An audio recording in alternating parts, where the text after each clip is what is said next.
Yes, so I'm going to give you a brief outline of what Octopus is, assuming that at least some of you, don't actually know anything about Octopus because it's a bit of a different kind of alternative publishing platform. Um, and yeah, if you don't know what it is, then it takes a bit of getting your head around. But the general idea, so I came back from spending 16 years making science documentaries at the BBC, came back to academia, and coming back really brought in so many issues with what I saw that in academia that all seem to come back to the way that things are published and shared. And so all of these problems, so, the fact that things are really slow, and of course, I won't linger on these problems because you're very familiar with them, but Octopus is designed to tackle all of them at once because I think they're all linked. The fact that it's slow, it's expensive to produce any kind of paper, that it's published, has gatekeepers and has biases built into it, and the way that research is done and by whom the research is done, and the fact that there's so much emphasis on the findings and how much that influences everything that we do in the way that we tell a story to get to the findings. The fact that it's very difficult to put good metrics on quality. And that's not just talking about things like journal impact factors, but that there are, there are no good metrics of quality of what a research output is. The fact that journals create disciplinary silos, even greater than the silo ships that we put on ourselves as researchers. And something that I probably won't go into too much, but I'm happy to chat about, issues with grant funding process, which has similar issues, I think, about its opaqueness and its slowness and the way that grant funding is given out really to researchers and the impact that that has on, again, what research is done and who is doing that research. And if I can get on to the next thing. And so the idea behind Octopus was really to tackle all of these issues at their very root by having a new primary research record, which was designed to get over a load of the problems that just came from the fact that we have a legacy system of PDFs and, all of these kind of technical infrastructure problems that underlie some of the slowness and some of the lack of metadata and all of these kinds of problems. Also, it should be by default free to read and free to write, because digital should be relatively cheaper. I always anticipated that it would have automatic language translation baked into it. Now, the fact that so many automatic language translation tools are available in browser, we have optimized it for people's own in-browser automatic language translation. But I wanted it to be language agnostic so that we're removing as many barriers to publication as possible so people can read and write in their own native languages, and that should be seamless. But more importantly, the outputs in Octopus are not based around any of the standard scholarly publishing outputs, but instead are in a smaller units, because I think that is key to getting at some of the deeper problems. And so the way that I see the way that we do research, whatever field we're in, and that's, it's not just sciences, but more broadly, is that we tend to pose a research question and then we have a rationale or an idea for how to approach that, which is usually based on previous work that's been done to approach that question. And then we have a specific plan, which is usually a method or a protocol. And then we carry out that plan and either collect some data or we go to some existing data sources or evidence sources to look for potential answers or clues to answering the research question. And then we analyze that data and then we interpret that analysis. And then there might be some applications or some implications for future work, future thought, or in the real world that result from that. And I think that this kind of narrative, in a way, it exists underneath whatever we do. But of course, we don't always do all parts of it, and we don't always do it in a linear fashion. And yet, when we write a paper, we're encouraged to kind of tell this linear narrative.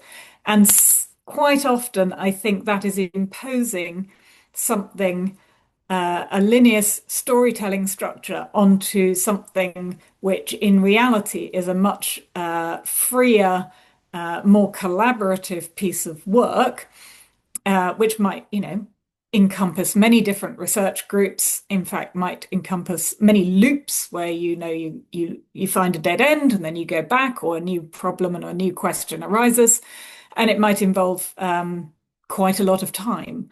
And so I think the fact that we, at the moment, basically can't publish anything or aren't encouraged to publish anything until we get to the whole end of this process.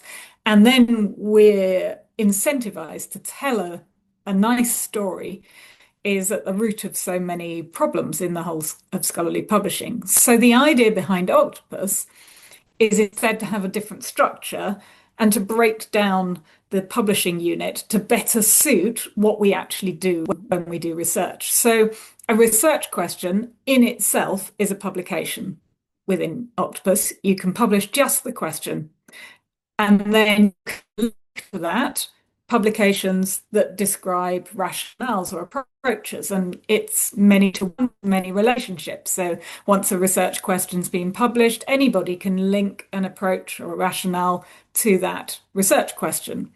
And then anyone else, could be the same team, same person, can link a specific plan or a method publication to that.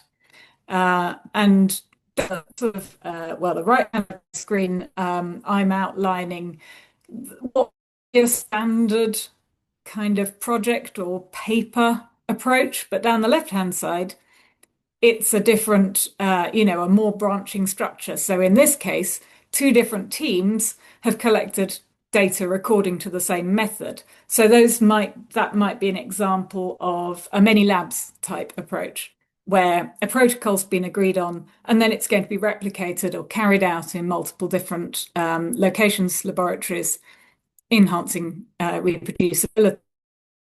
And then other people can come along and analyze it. Might be the same team, obviously, analyzing their own data, but you could have a meta-analysis bringing together data that's been published from different groups, from different times, and bringing it together into a meta-analysis. And then people can come along and interpret that. And again, as you can see, that interpretation might be bringing together multiple analyses. And of course, there might be implications from that. New problems might arise at any point where somebody says, oh, well, the new research question that comes from this interpretation is X, Y, and Z. And of course, alongside any of these, you can publish a review. So a peer review can be attached to any publication type. And I think that helps the whole process be more collaborative, be more, a review is no longer a gatekeeper to publication. It's something that is open and post-publication and helps you develop and perhaps reversion your publication to improve on it. You could even reversion it whilst asking the peer reviewer to be a co-author on it. So it's a different, more flexible structure. Sorry, messed up my slides there. It's a more flexible structure, which I think and hope kind of better reflects how research is done, and also gets away from the incentives that create the pressure for things like questionable research practices such as p-hacking or harking or any of these things. and also make it more collaborative because there aren't these kind of gatekeepers to publication, these things that really create perverse incentives at all points. The entire incentive structure is supposed to be designed around the best quality research and the most collaborative and helpful and fast way of getting to the best research outcomes. So this is what Octopus looks like. You log into it. We use ORCID as our login, and you will see publications. Here's a chain of publications visualized along the top. In this case, they're all, apart from the research problem, which is a government research problem, and I'll come back to that in a minute. So the problem was one posed by the Office of Police Chief Scientific Advisor in the UK. And then a researcher has published in a fairly standard linear fashion their research project investigating this problem. And you can see these buttons here. So as a logged in researcher, you can write a research problem that's linked to this publication. You can write a linked rationale. So the next in the chain, you can write a peer review. And down the right-hand side, you can see here when it was published, the language, the license. It's got its own DOI. We mint DOIs for all our publications, of course. You can download it. You can flag a concern with it. So we have a red flagging system because we have no barriers to entry. We're essentially like a preprint server, but without any editorial gatekeeping to it. So anybody, as soon as you're logged in and you're ready to publish, you can press publish. We have a red flagging system, so any reader who has a serious concern with a publication, something beyond that you'd want to write a review of it, perhaps, can click and flag it, and that flag will be visible to all readers, and it will automatically email the authors with the text of the concern that the person raising the red flag has written, and that text of the concern will also be viewable to anybody who's reading this publication. So it makes the red flagging system, again, a more open and transparent system, and authors can then respond to that. It's a bit like when you go into, eBay kind of Amazon dispute, problem dispute resolution. You get a little chain of responses between the authors and the people who've raised the red flag. That's all visible to other readers. And in the end, if it isn't resolved and the person who raised the red flag isn't happy, then we recommend that it is taken up with the relevant Research Integrity Office. So that's red flagging. And other than that, the system, I think, is hopefully allowing a number of advantages to researchers, such as getting instant credit. So, like preprints, you can get things out there more quickly. You can get things out there for free. But slightly different from preprints, because of the different structure, there's no need for this complete narrative. It's ideal for emptying your file drawer, getting out things that you're not going to have the time, the resources to pursue. Ideal for small data sets. Also, it has the potential to click to say this is a pre-registration. So you can publish as you go your protocol and pre-register it. It has its own DOI, and it's like a public pre-registration platform. Because of the smaller publications, it has smaller author groups. And so an idea behind that is that it's more meritocratic. You can clearly see who is doing what, who is collecting data, who is doing the analysis. And I hope that allows a greater degree of specialization and professionalization, because it allows those who want to specialize in different areas of the research process to be able to get absolute credit for the work that they do. And because each of these publications is kind of independent, if you are, say, a data analyst, you can go around looking for data sets that are published and analyzing them. and getting credit for those publications that you do and that you're bringing your skills to. And the post-publication peer review, like many of the other open peer review platforms, the review itself is treated like a publication, just like any other on Octopus. It appears on your author page on Octopus. And within Octopus, we're trying to build in as much integration with, for instance, institutional repositories in the UK. It gets all publications notify the funders. There's a metadata for adding your funder, notifies your institution, in many cases automatically places a copy of that into your institutional repository. So hopefully we're building as many aspects in as possible that will help people get recognition for the work that they're doing, including peer reviewing. Um, a couple of features.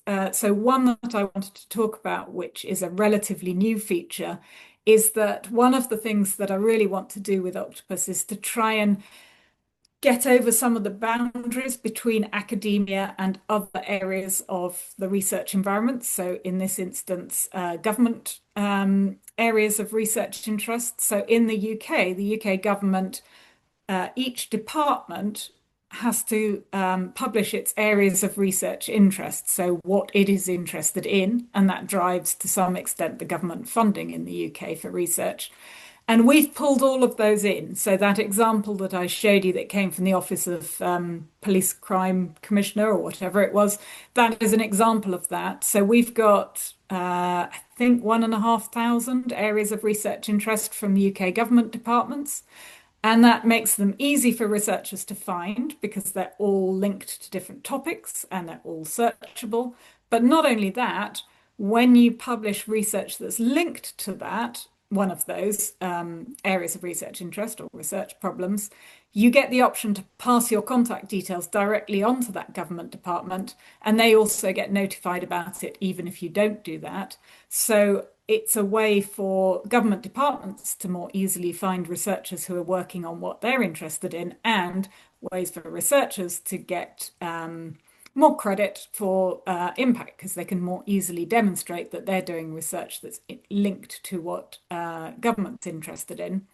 And you may think, well, this is only the UK government. Obviously, we're more than happy and keen to do this for other countries as well, but it doesn't have to be government departments. This could be funders with specific grant funding calls where they have a thematic call that could be published as a research question, and the whole platform could be linked into their grant application system so that those applying, you could apply for that grant whilst putting your rationale, your approach, your protocol on Octopus, so that you get a DOI for that, you get priority over that, it's kind of then safe. And in fact, the peer review of that could be done more transparently and publicly through the platform. And in fact, that is my last thing that I was going to say, and perhaps something that we might want to talk about in relation to peer review is how can we encourage peer review on Octopus and on other platforms, because of course this is something that is really crucial for the uptake of preprint platforms and any alternative publishing platforms is, the crucial peer review stage. So one of the features that we have just added and are working on more of is to be able to bundle publications. So you can bundle a research question, a rationale, and a method to form the first half of a registered report format so that we can integrate with platforms like Peer Community in registered reports and in fact with journals that accept registered report format papers. As I mentioned, we are working to integrate with grant submission and peer review systems so that we can drive peer review and more transparency around peer review for grant submissions. And we're looking at any other ways we can of integrating with existing open peer review platforms, and really interested to hear anybody's thoughts on ones that we can talk to, but also what you think would be useful and helpful on that. So that is a fairly whistle stop. I don't know if I've taken more than my time or all my time, but I think that's probably given you a quick overview of Octopus. Thank you. I have questions, but we'll come back to them. Gabe, you can go next. If anyone does have any questions, feel free to drop them in the chat, and we'll do a joint Q&A after Gabe speaks. Terrific. Can you hear me okay? Yep. Great. I'm also going to share my screen. Get to the right place. Over the screen. Great. Okay. See my screen okay? Yep. Cool. First of all, before I get started, everyone, I'm Gabe. I'm the head of product and operations knowledge futures. I just moved, hence why I'm in this random blue box. I'm getting over a cold and I desperately need a haircut, so please forgive me for all of that. But I'm excited to be here. The other thing I'll say is, it was very nice reaching in after some of our funding problems. I think Alex, we can and should have a much larger and longer conversation about those funding issues that you mentioned, both for research and for how it ties into the infrastructure conversation. And so just to say it, like we're still figuring out the best way to move forward, but excited to be here and sort of share lessons learned, and hopefully we'll be able to continue. And if we can't, at least we've done our job, getting sort of lessons learned out to the community. And so that's sort of the purpose of this. Okay, so I want to talk about the direction we're heading and why, and the sort of two versions of PubPub that we're working on. And I think it's a good contrast with what Alex shared, because it's a very different approach for, I think, different use cases and a bunch of good reasons for that. And I think there's a lot of good conversation to be had between the two. So what you're looking at right now is the old version of PubPub. We call it now PubPub Legacy, and most sites look something like this, and they have articles.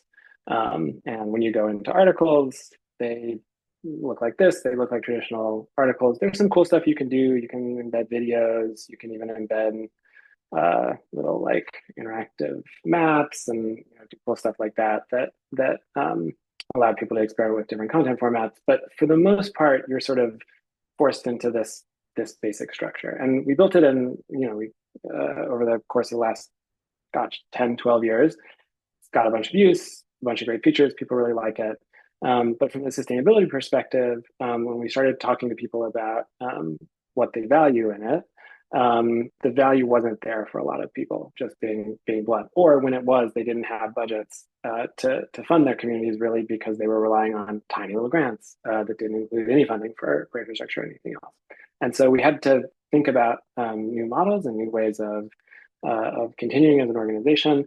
And we started reaching out to larger funders and operators and people who wanted to build their own publishing platforms, basically, to build things like Octopus, frankly, or with a lot of different customizable features. And this version just did not work for doing that level of customization. And when we talked to people, they wanted to see stuff like this. They wanted to see what things that we're calling like an impact repository, which is a super simple way of adding text and links and so on to projects, so that funders, for example, or researchers could just collect a bunch of different resources related to projects they were working on.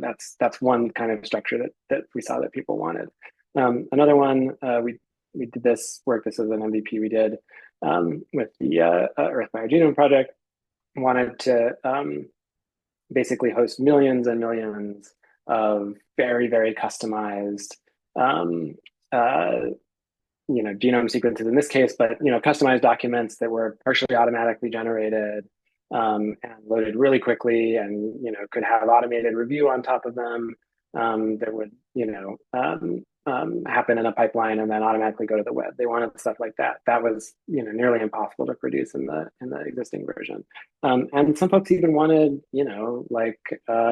crazy structured annotated review where you can use linked data and AI to extract concepts out of documents, and then see it in context and link out to the wider world and also to have it both a text and data view of it. And so we started, and then even more folks wanted like a digital museum, and wanted to be able to explore highly innovative and different ways of thinking about content and approaching it. And so as we were building out some of these prototypes for folks and talking to folks, we realized that we just need to take a very different approach to how the platform will be built to allow this to be possible, while if possible at the same time maintaining the sort of super easy to use and easy to start experience that the old version of PubPub had. And so that was the challenge we set out on, and I think we're pretty close to that. And so all of this stuff is built on top of the new version of PubPub. So it's a much more diverse array of things that you can do. And now I'm going to take you behind the scenes to just show you a little bit of the features of how that works and how it ties in a little bit to a lot of the academic universe. It's not just about building websites. So behind the scenes, we still have this concept of pubs, but pubs can have different types. And so this is a demo journal we created, the international proceedings of precedings. And the key here is that you can, you're no longer limited to that one wall of text. You can do all kinds of different things depending on what your community needs. So, here's an article, and then within an article, you can define all of the different fields that you want. And then behind the scenes, all of these fields are actually tied to, can be tied to a metadata schema, and are also backed by a data type behind the scenes. So this is always a link, this is always a person, and so on and so forth. And so, you can imagine when we're looking at something like where's the genome one? Yeah, something like the genome notes one, every single one of these fields, methods, et cetera, is its own heavily typed structured document that then gets automatically presented in a really web-friendly way. And so that's one piece of it that we built out. The other piece that, when we talked to folks that they always complained about was that there was no place to manage both the workflow of the content moving through a review process or an editorial process and the content itself in one place. And so we built out this workflow tool that allows you to build really complex workflows. And within each of these stages, you can take automated actions on things. So this has, in this example, it sends an email. It's a very basic one, but you can add variables and so on in. And so you can, and then this action automatically runs when a pub moves into a stage. So it's a pretty simple, but with all of the tools that we're building around it, complex automation. So, or you can build a very complex automation system and workflow system out of it that brings in a lot of different people to deal with your workflow, whatever you happen to need. And so that's sort of the basics of what we built. And frankly, it's live. It works really well. It's also self-hostable, and we feel really, really good about it. The next phase that we're, but building this front end is very hard. And if you don't have a tech team, ready to go, you'd have to build it entirely on a static site builder using our APIs, and that requires quite a bit of resources. So what we're trying to do next is sort of finish the job that we set out to do, which is to make it so that folks can adopt this new version of PubPub very, very quickly, migrate their communities over from the old version of PubPub and get a really nice front end that they can use out of the box, but that they can modify to take advantage of all of these new features if and when they feel like it. Also that they can host anywhere they want. We can provide file hosting for it, but they could also go to Amazon S3 or Cloudflare or Cloud68 or any place that has static file hosting. They can choose to host it there. So we tried to get this one live. I'm just gonna peek and see if they did. Wow. Okay, looks like we didn't quite get it live in time. Always the case with live demos. I can double check. No, we didn't quite. But anyways, so the front end will have to wait. But what I can show is that we have built this new tool. We're still testing it, but that allows you to upload your export from PubPub Legacy, import it and get all of your existing pubs of different types. There's everything comes over, the versions, the discussions, even the like navigation and header stuff. So that's all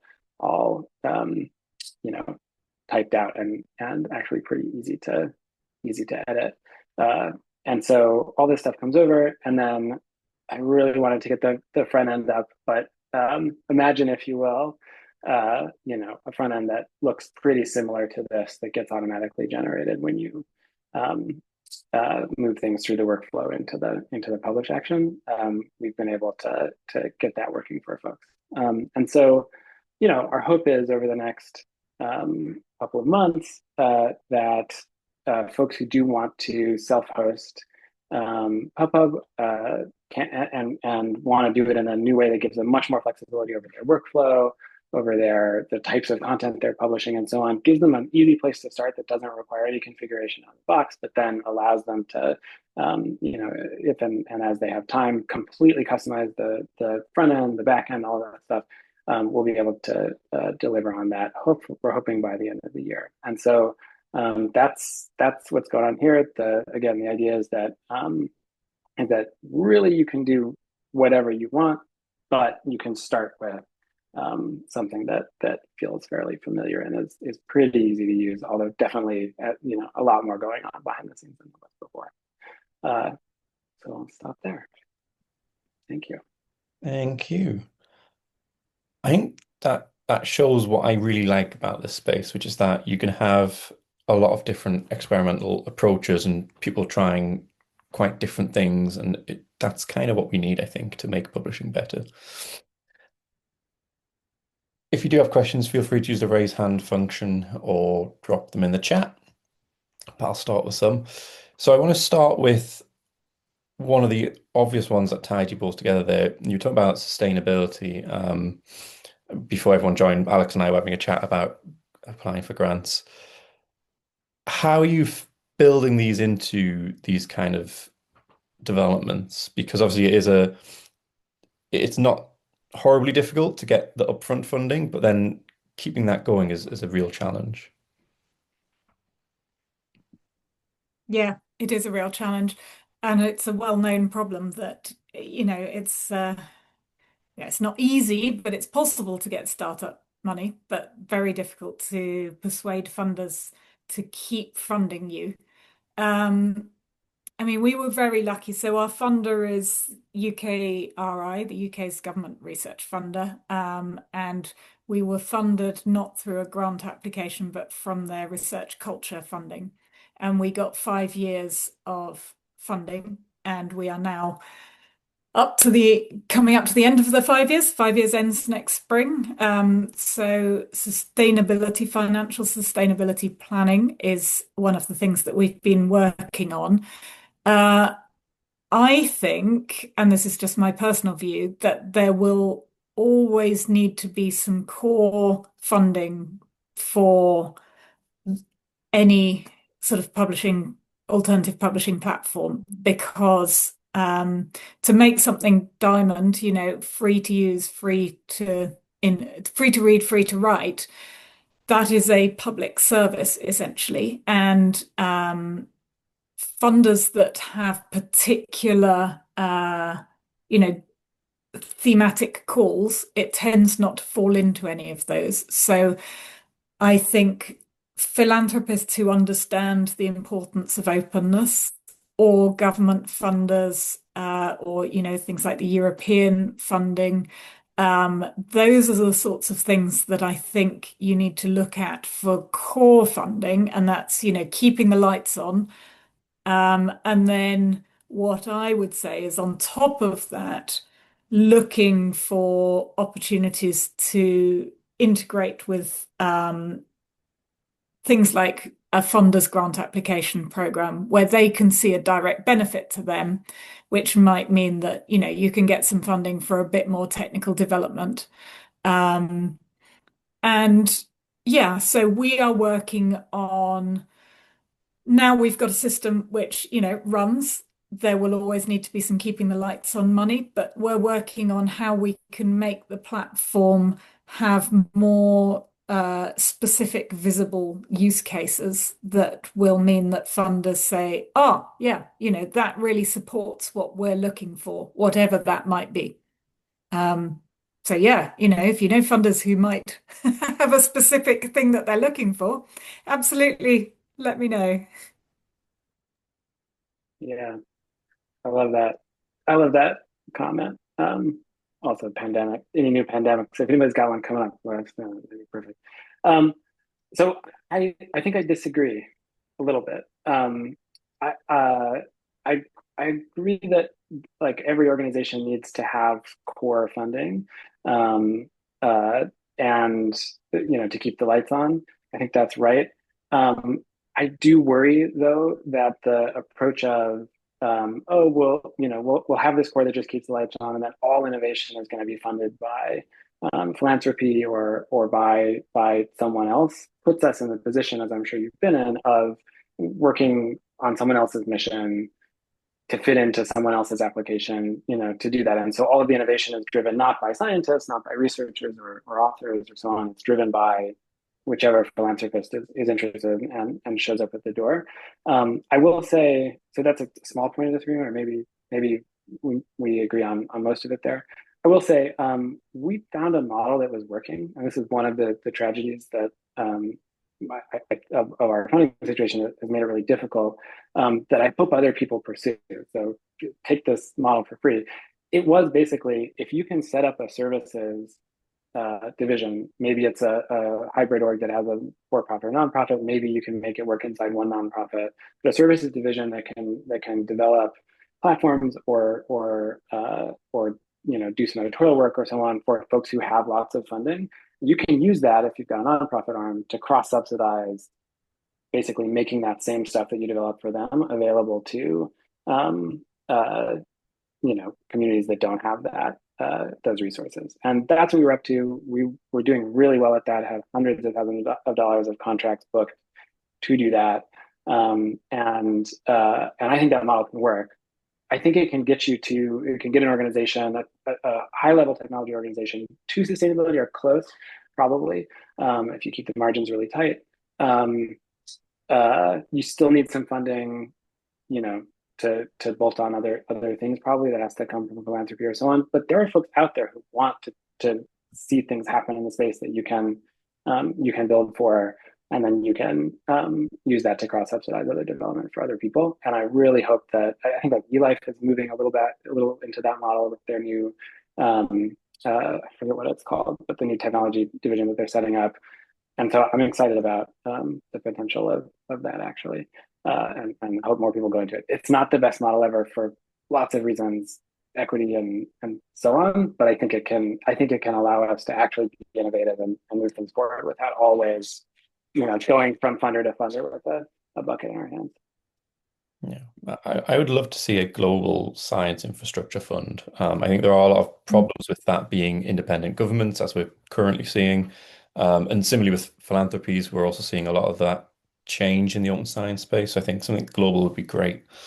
I'm kind of surprised that the European Union haven't jumped on that a little bit. Well, they are doing things. I would just say, I mean, I absolutely think that that is a good model to, bring in some money through a commercial venture and cross-subsidize your non-commercial venture. It does involve having to run a company that is bigger than I would like to be running. So yeah, my ambition is to keep Octopus as small as possible. So our baseline lights on running costs are around £200,000 a year. And with that, I think it's it's manageable for me to manage. Above that, I would essentially have to be handing over to somebody who can run a software company. So yeah, it would be a brave decision, and maybe I'm not brave. So Martin has asked a question for you, Alex. Are there any researcher communities or disciplines that the octopus model seems to appeal to in particular, or is the interest you've got so far from across the board? Yeah, it's an interesting question. And I haven't been through the stat. I was supposed to go through the stats in detail this afternoon, and I've postponed it. But usually, I haven't looked at the last couple of months, but what we're finding is that there are some areas where there's uptake more than others, and those are areas that wouldn't surprise you because of things like psychology, who've had a replication crisis and are quite used to pre-registration and that kind of thing. Meta science, obviously, and a whole, yeah, more science than humanities and arts, although some arts, like the octopus format. We've just done a pilot with linguistics researchers to try and make sure that octopus is as adapted as possible for humanities researchers. And that has led us to make some tweaks to wording to make it more clear how it can fit the way that humanities researchers work. And that's been very interesting work for me because I'm not a humanities researcher, and so I didn't really have a concept of the language that they use to describe their research process.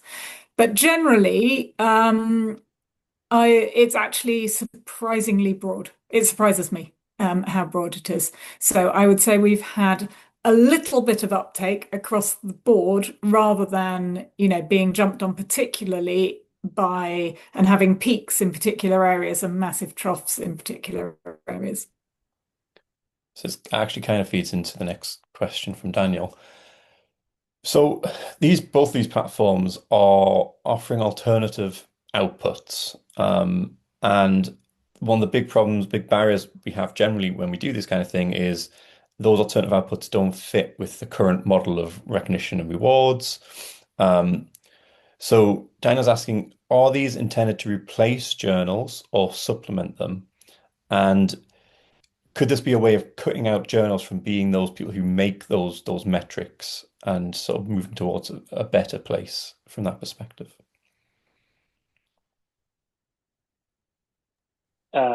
Okay.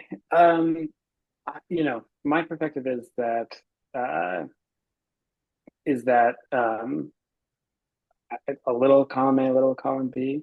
I think, if and when change is going to happen, it's going to be fairly gradual, and it's never going to. I don't think it's going to be people are stopping using journals tomorrow, starting using something else. I think we proved some value on these alternative uh, uh, platforms and outputs that ties in or is sort of around the research bundle, if you will, that still goes to a journal, and then people get more attracted to that value and increasingly start to use that, and then ultimately it supplants it, or maybe the role of journals changes entirely. I do like the sort of HHMI PRC model with journals in a curatorial role as a way of sort of like slowly you know pushing them to the margins where they're really adding the most value. Um, but I think one key for all open platforms, and for me why it's so important to keep building them and doing them, is the metrics piece of it. I don't know that if our data is open, if we're following FAIR principles, et cetera, I don't think we can stop journals from getting it, but we can certainly make it so that you, the author, or the platform operator, whoever it is, controls the data that is accessible and available, and that it's not being used to surveil or to influence people's behavior. And so, to me, that's the benefit of just open platforms. Period. Forget journals or not. It's that the owner of the platform and the community controls the usage of the data, and that alone is a huge. I would say I see octopuses sitting alongside journals, and I see journals as being for dissemination of useful findings to those who might want to use the findings. And that's really what they do best is, here's a fairly short and narrative form summary of what was an interesting finding that might change your thinking or your practice.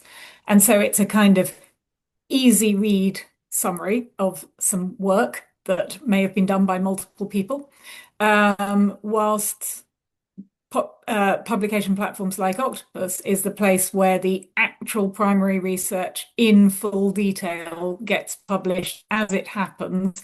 And most importantly, I would say that those platforms have to be the place where quality assessment gets done. Because that is where you get the full details and not the glossed over narrative version. So I think alternative platforms should replace journals as the place where metrics are created and research assessment happens.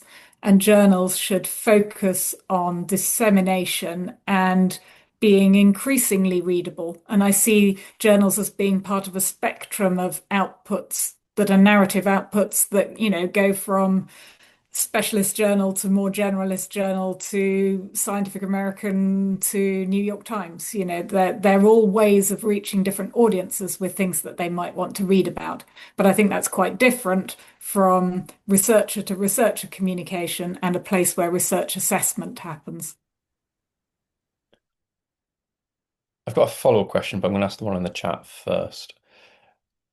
So there's a question about how to make the balance between making research possible on the ground and publishing the results. So this really is coming from an equity point of view. So countries that are war torn, maybe they're in their outbreak of some kind of uh, epidemic.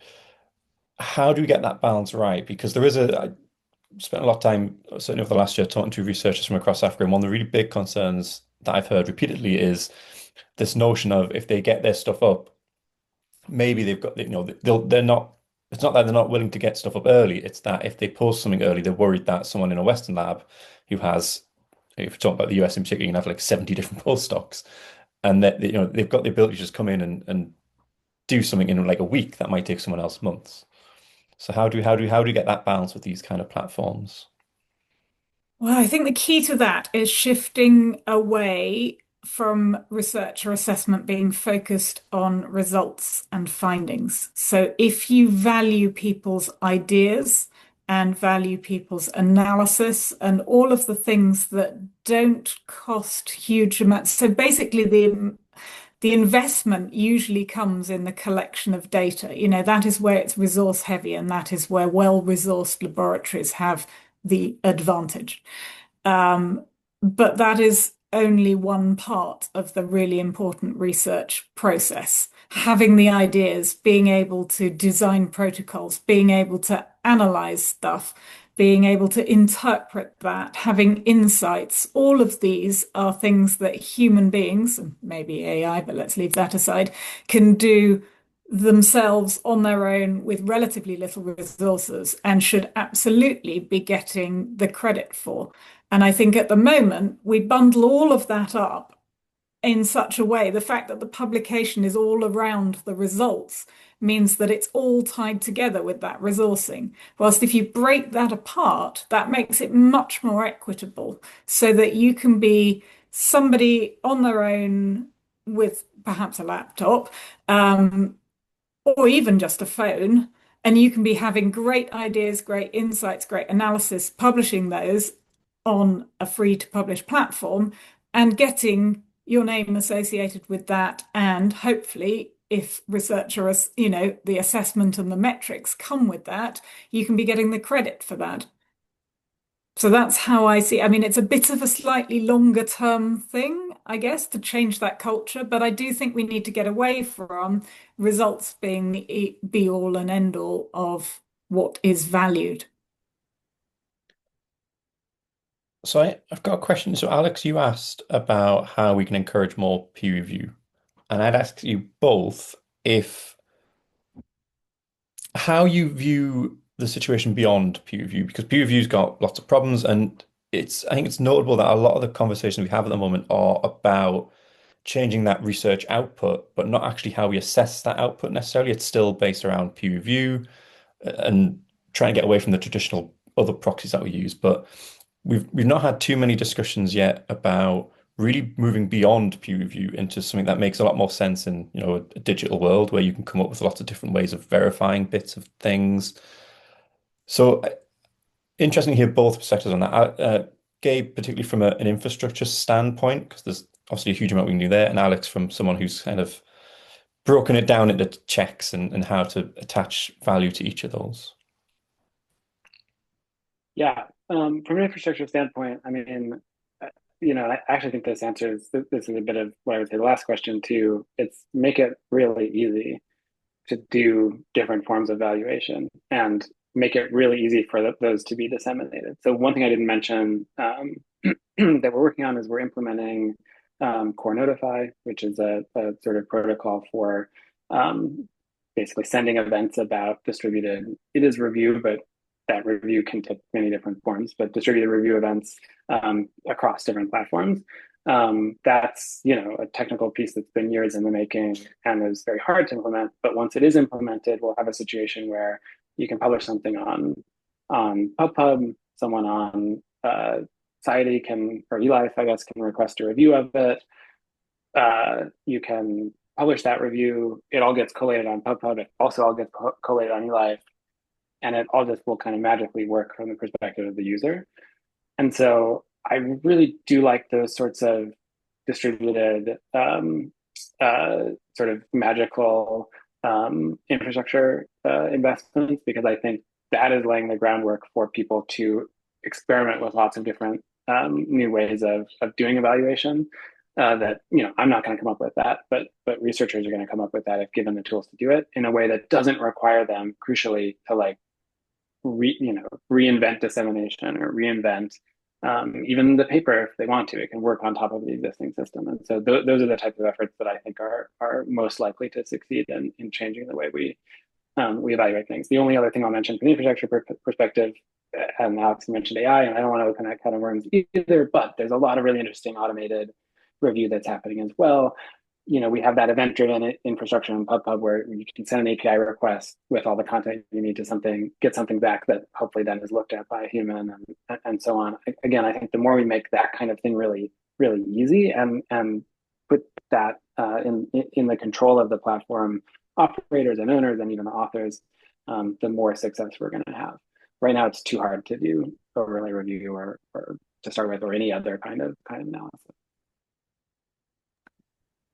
Yeah, I think all of those different types of review, whether that's AI, whether that's person, whether that's, automatic checking of stats, all of these kinds of reviews, I think are really interesting experiments. We haven't been doing those experiments on Octopus. Other people are doing them, like PubPub, and that's the sort of thing that we might, plug into because we really want to integrate with other people's systems and technologies so that we can all take advantage of the best of everybody else's development so that we can build an open infrastructure that works well. So yes, really interested in how all of those might work. The thing that we're doing, so right from the start of Octopus, what I wanted to do was to be able to have some metrics of quality that would go alongside a qualitative peer review, some quantitative metrics where people would rate publications on predefined criteria, again, like Amazon or whatever, but probably not the same metrics, and that you would be able to rate each different publication type according to the metrics that best suited that publication type. So, what makes a good data set is different from what makes a good research question. But there would be 3 for each one, and people would rate them, and we would give a graphical output of those ratings. And, all our data is freely available, so there might be other metrics that people would devise that might be useful, perhaps, things like the number of child publications. So the number of publications that people have linked to your publication might be a useful metric to look at, the impact that your publication is having. These sorts of things, I think, the more that we have openly available metadata, the more that people can develop metrics that suit their research assessment requirements. And hopefully we can come up with some metrics that are actually ethical and fair and get at what we really want to get at, which is, is this researcher doing research that is robust and useful to other people? So we're going to have to end it there for time. Thank you both. That was really interesting and a nice overview of the two platforms. If anyone does have any more questions, feel free to email them over and I can pass them on your behalf. Otherwise.